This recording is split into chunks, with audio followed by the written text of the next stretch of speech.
আজ পৌষ সংক্রান্তি বা মকর সংক্রান্তি, পৌষ মাসের শেষ দিন আর কাল দিয়ে মাঘ মাসের শুরু।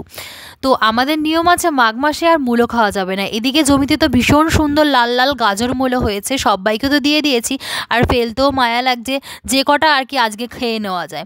তো আজ আমি মূলোর ঝোল, মূলোর টক, মূলোর অম্বল, মূলোর চচ্চড়ি, মূলোর ডাল সব বানিয়ে ফেলেছি। আজ মূলোর শেষ খাওয়া খেয়ে নেবো। না তোমাদের সাথে মজা করছিলাম।